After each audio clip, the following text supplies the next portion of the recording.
Section 5, the criminalization of homelessness.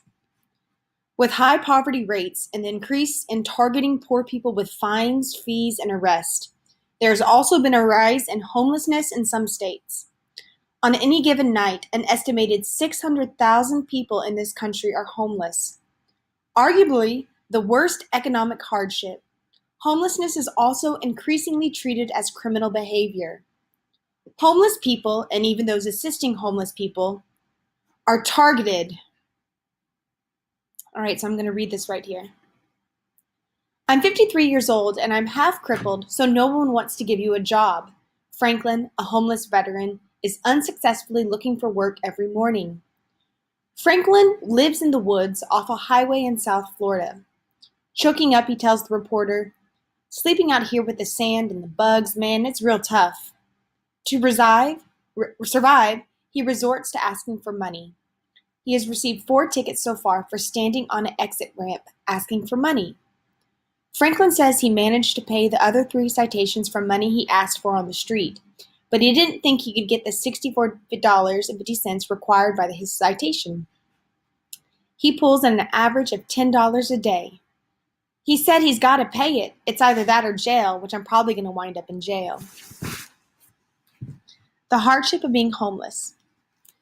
What if you cannot sit down, eat, sleep, stand, place a few possessions, or perform necessary human functions without fear of being locked up? This is the harsh reality facing a growing number of homeless people in the United States.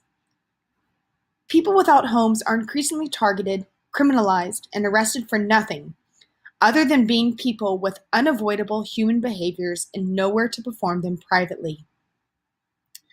The National Law Center on Homelessness and Poverty recently published a comprehensive report on the national homeless crisis.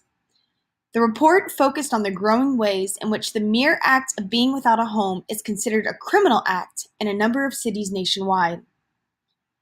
No Safe Place examined policies pertaining to the criminalization of homeless in nearly 200 cities across the nation. Research at the center found that the criminalization of life-sustaining activities is increasing at alarming rates. Furthermore, these punitive policies are not only ineffective, but costly to taxpayers. All right, so why are people homeless? 70% ban begging in defined public places. A majority of cities, 53%, prohibit sitting or lying down in defined public spaces. So in New York City, that's considered the subway. You can't put your feet on the subway. 43% of cities have made it illegal to sleep in your vehicle. Okay, so if you're homeless, can't even sleep in your own vehicle. Just as poverty is caused by a lack of money, homelessness is caused by the lack of affordable housing. Since the 1970s, federal funding for affordable housing has been on the decline. Almost 13% of our nation's affordable housing has been permanently lost since 2001, according to the NLCHP's report. In the wake of the recession and the foreclosure crisis of 2009, there are more low-income renters without homes, as well as a decreasing number of beds in emergency shelters in major cities.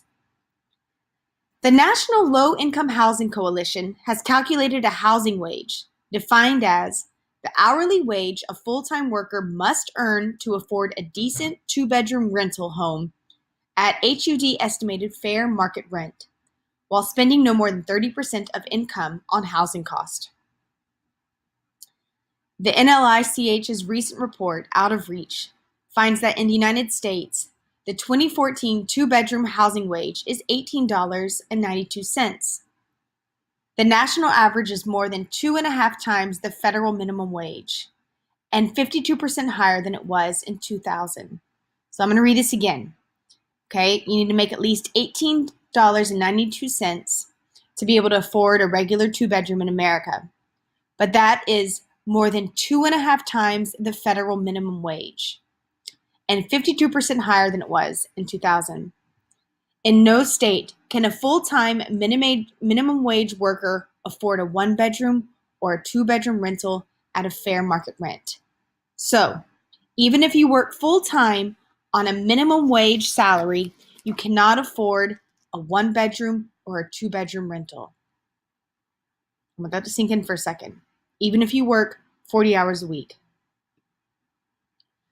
Criminalization of necessary human activities.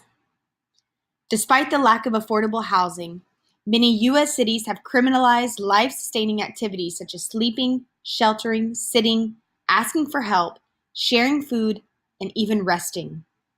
According to the NLCHP, 34% of cities prohibit public camping. That means creating some type of shelter from the elements. And 57% apply this ban in defined public spaces.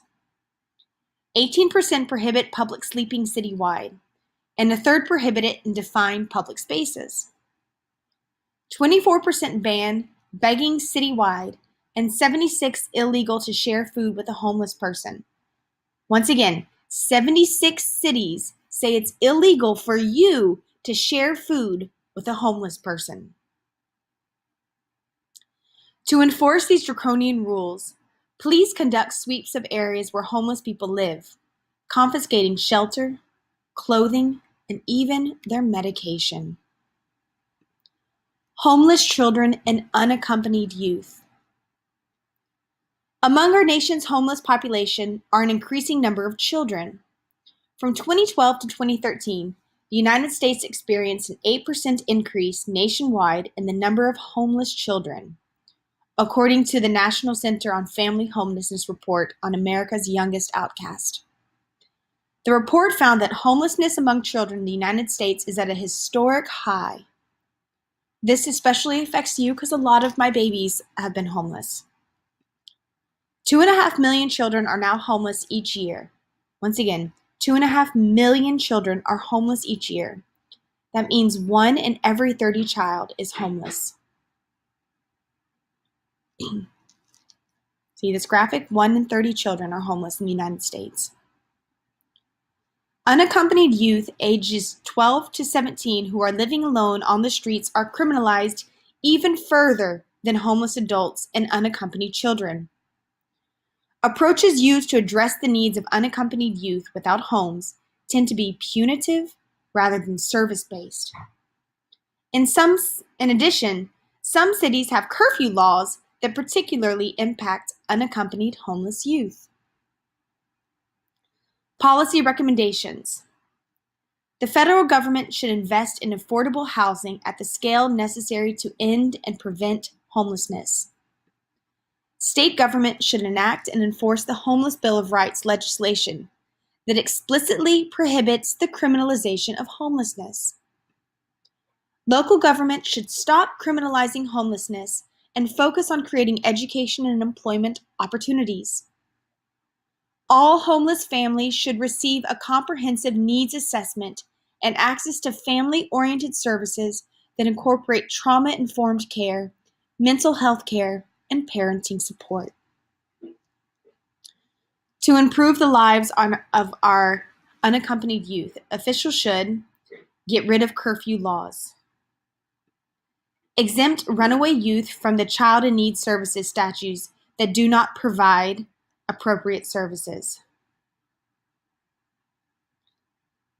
I think this might be when students run away.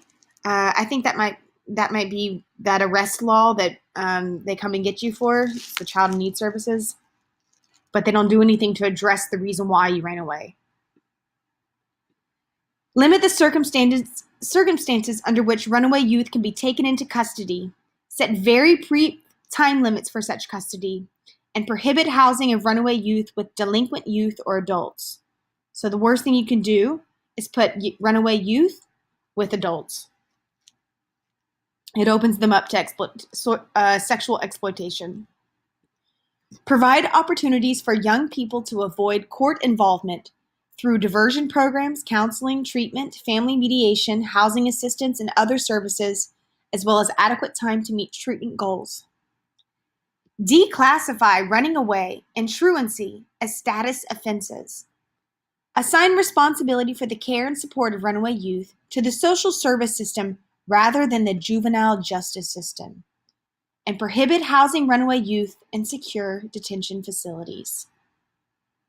Many times students run away for legitimate reasons, so why should they be criminalized for doing so? That should be more of a social service rather than a criminal problem.